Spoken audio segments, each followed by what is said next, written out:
heard typically 24-hour right of first refusal. Yeah, sometimes 48-hour. I've seen them as short as 6 hours.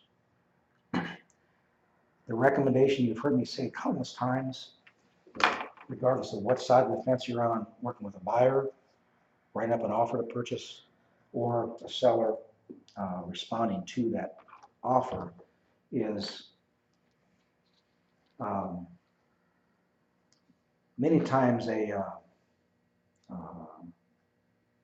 client will decide, this buyer who has a house to sell, whose contract I've accepted, I now got another offer that I'm willing to accept. It's a cash buyer, they can close in 2 weeks, it's more money. And I don't know when, if ever, the buyer under buyer number 1 contract will ever sell their house. So what happens is the seller says, I want to accept that. And you go back to whatever the contract originally says, if it's a 24-hour period, but you'll see in line 16 through 18, reading that is further agreed, the seller receives another offer that's acceptable to the seller. The seller gives the buyer or licensee assisting the buyer, let's say 24 hours is filled in, notice in writing, using the seller's notice to buyer of acceptable offer to remove the contingency pertaining to, and then you just, oftentimes you see it, 123 Main Street, contingent upon that house sale and closing.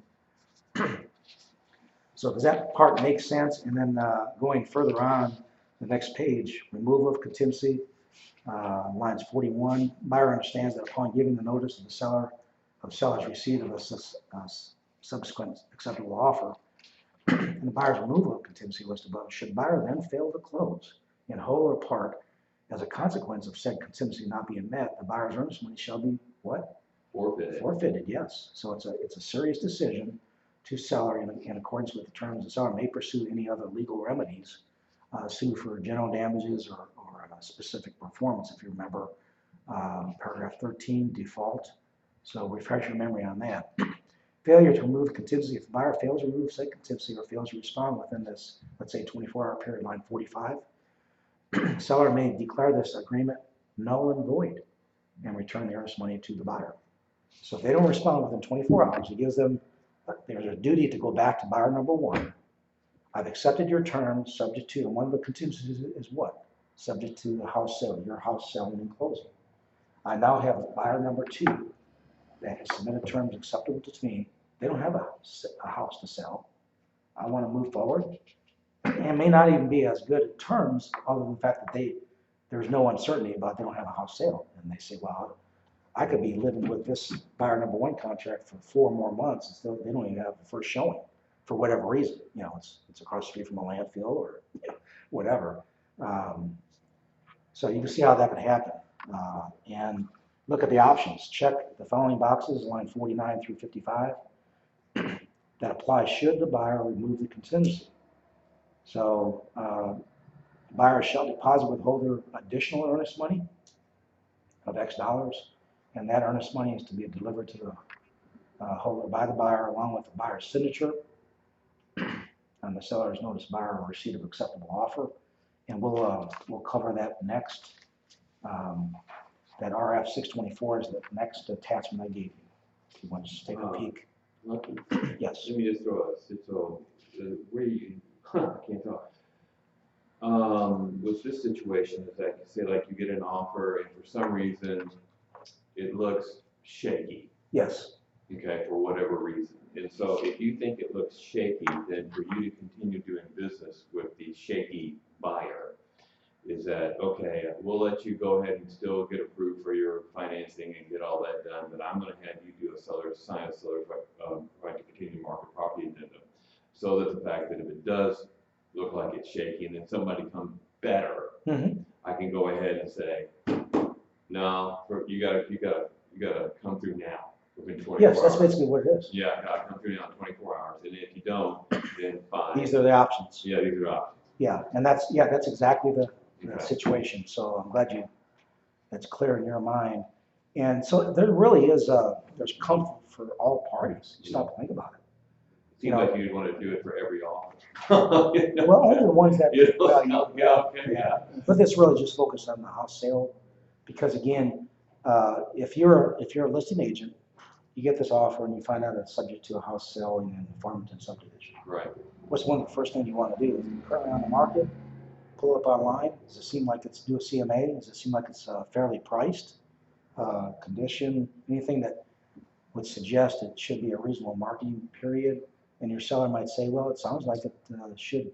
Now, in many cases, what happens is the offer comes in and it is contingent upon the house sale of the buyer's current residence. They haven't even got out of the market. Now, there's some terms in here that they need to get on the market within 5 days by an agreement date and that kind of thing. But is that as good of a condition or situation for a seller if you're on the seller side? No, because they've already, they don't have that marketing time, that's already, they're not as advanced as the one that's already got a house under contract. Matter of fact, the better way for a seller is if the buyer submits an offer with terms acceptable, subject to a sale and closing, and they add, which is currently under contract to close on what X date in the future. That's, again, there's still some risk because you could have, yeah, and I would recommend if you're on the buyer side and you're the listing of your buyer who now offers another property, they try to get under contract subject to, they still need to make it contingent upon this closing because you don't want to have the underwriter last minute. You think it's a solid buyer under that, of the current residence of the buyer, it could be denied for whatever reason. We hear that all the time, right? But the bottom line is that a little more risk-free or averse rather than a buyer who hasn't even put their house on the market yet. Yeah. So again, when you yes. I had this happen this weekend. Had multiple offers. Mm-hmm.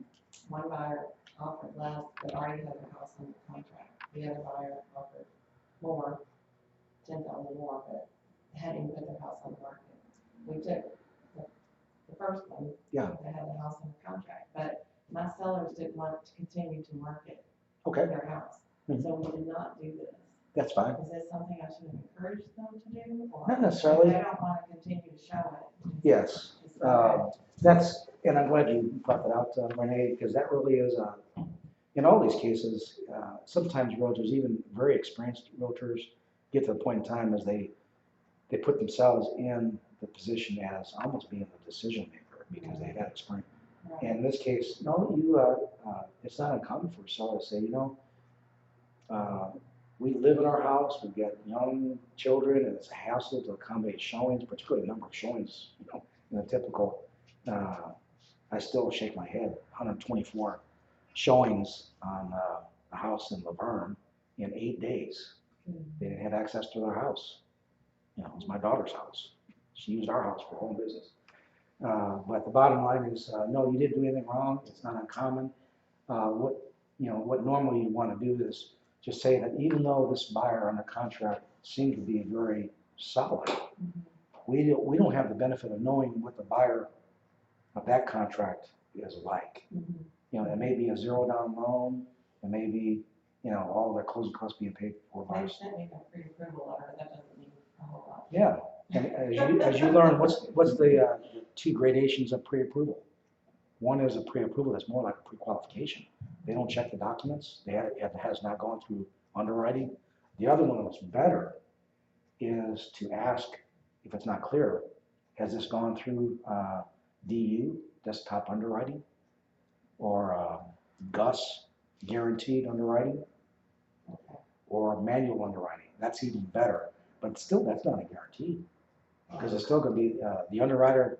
Most lenders, the morning of closing, will pull a soft pull and check credit ratio, debt ratios. Yeah, anything can come out. Yeah, but to answer your question, yeah, your seller has every right. Hey, Renee, I'm so tired of the inconvenience. Oh, yeah. I mean, I read this and I brought it to them, but they didn't want to, and then I thought, No, I just got to thinking I should have. no, you did perfect. No,